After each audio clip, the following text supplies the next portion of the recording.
In this video, we are going to do a numerical problem on profit maximization. Let us solve the given problem. In the solution, we will write down given total cost function C equals 1 by 3 Q cube minus 7Q square plus 111 Q plus 50, and the demand function Q equals 100 minus P. We know that profit equals revenue minus cost. So we already have the total cost function. We need to find the revenue function. Revenue equals price times quantity, or R equals P times Q. From the demand function we have Q equals 100 minus P, or by transferring P to the left hand side and Q to the right hand side, we have P equals 100 minus Q. So revenue R equals P times Q, or 100 minus Q times Q, which is equal to 100 times Q equals 100Q minus Q times Q equals Q square. So we can now frame the profit function. Now profit equals revenue minus cost, or pi equals R minus C. R is the revenue function, which is equal to 100Q minus Q square. C is the cost function, which is equal to 1 by 3 Q cube minus 7Q square plus 111 Q plus 50.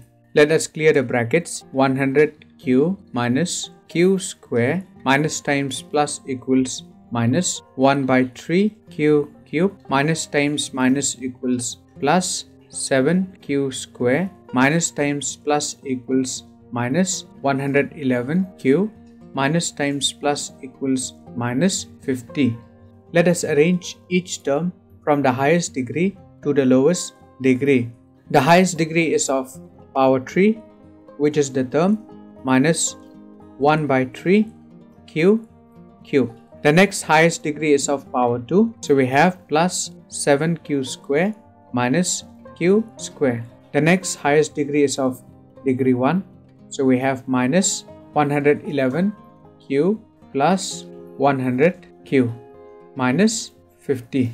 7Q square minus 1Q square equals plus 6Q square. Minus 111Q plus 100Q equals minus 11Q minus 50. Therefore, the profit function equals minus 1 by 3 Q cube plus 6Q square minus 11Q minus 50. We need to find the profit maximizing level of output, which will maximize profit. Also, we need to write down the maximum profit and corresponding price. We have already discussed that there are two conditions for profit maximization.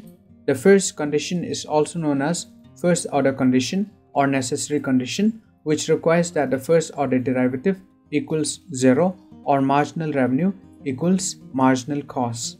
The second condition is also known as second order condition or sufficient condition, which requires that the second order derivative be less than 0 or negative, or the slope of the marginal revenue function must be less than the slope of the marginal cost function. Let us find the first order derivative.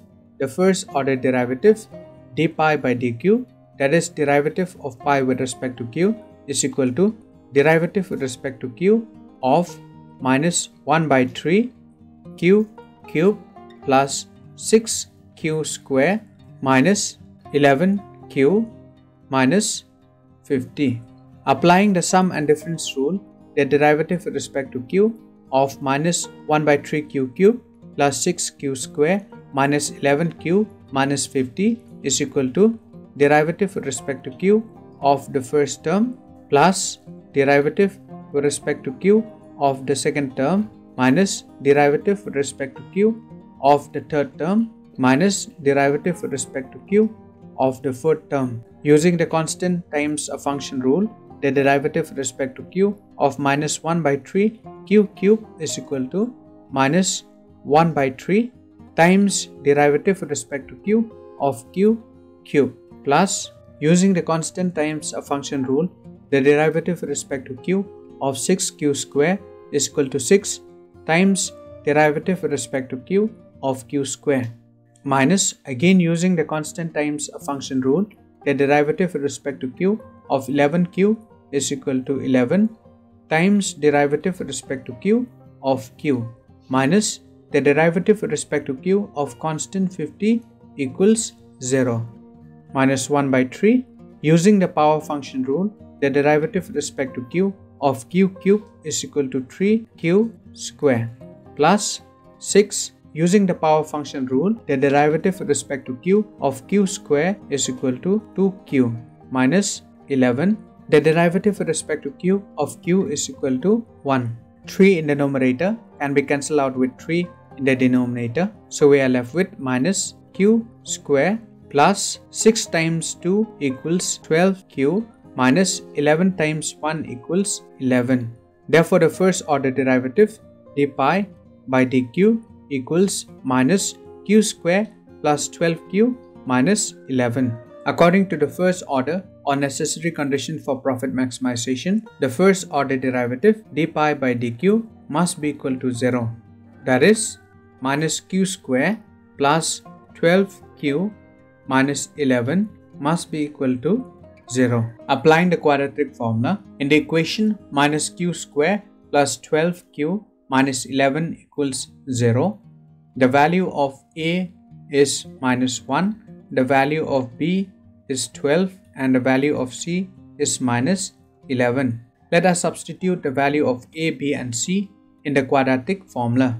Minus b, that is 12, plus minus root of b square minus 4 times the value of a is minus 1 times c, the value of c is minus 11, 2 times a, the value of a is minus 1. 12 raised to the power 2 equals 144. Minus times minus equals plus, plus times minus equals minus.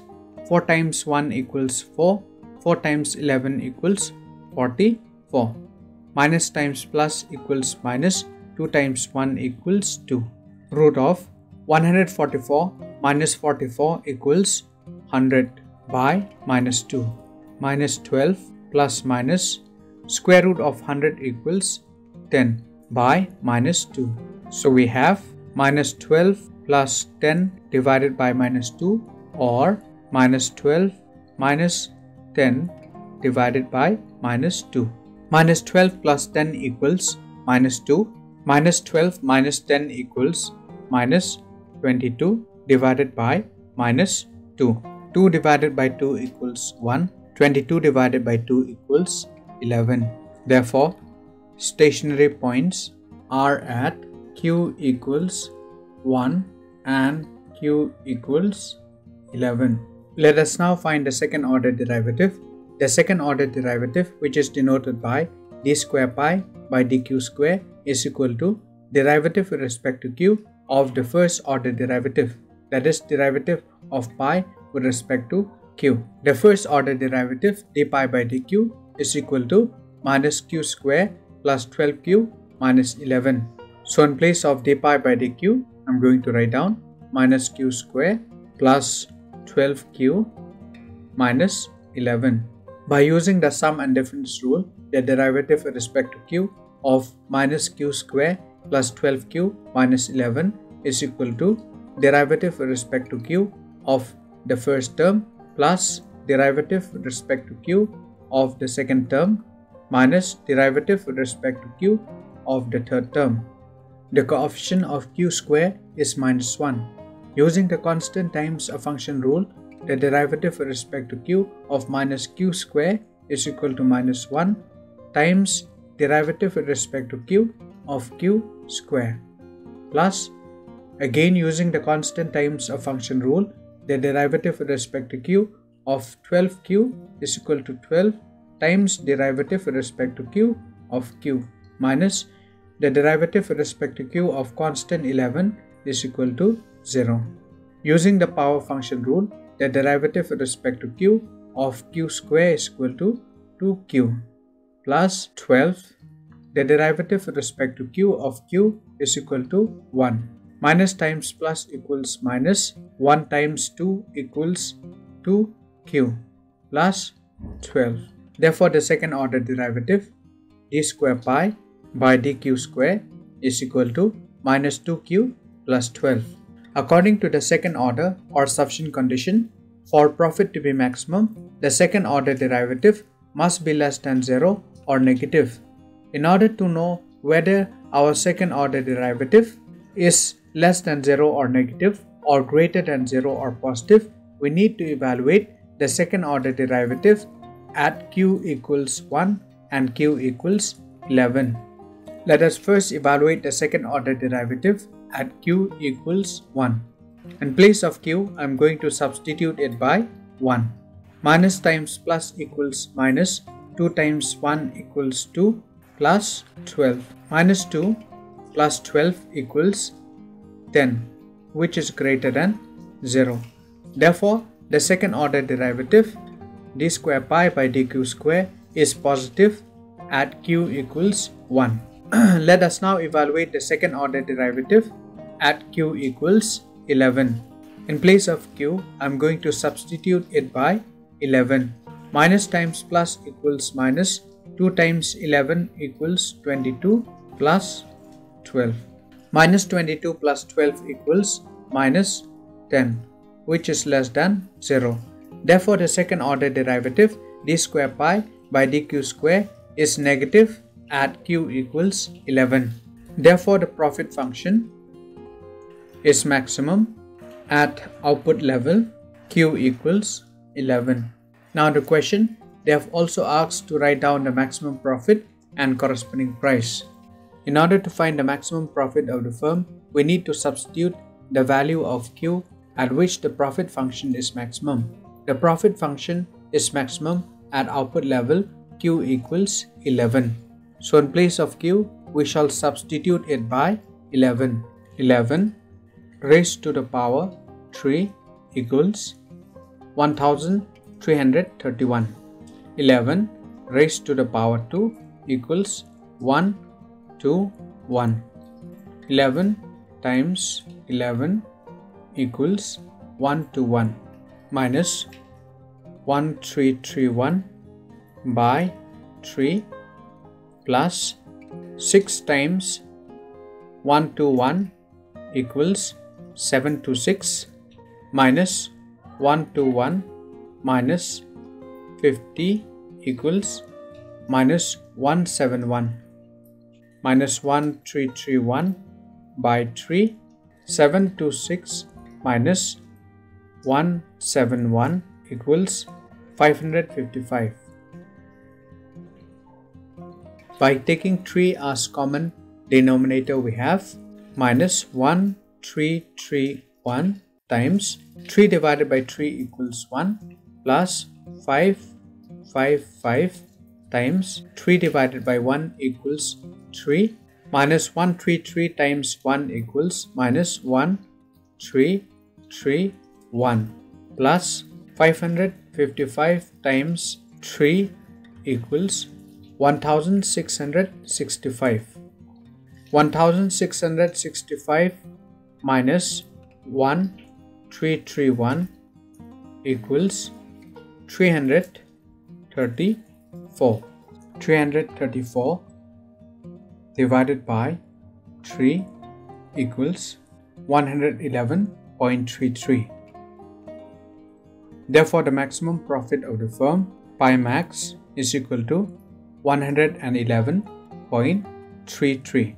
In order to find the corresponding price at which the profit of the firm is maximum, we need to substitute the value of q at which the profit is maximum in the demand function P equals 100 minus q.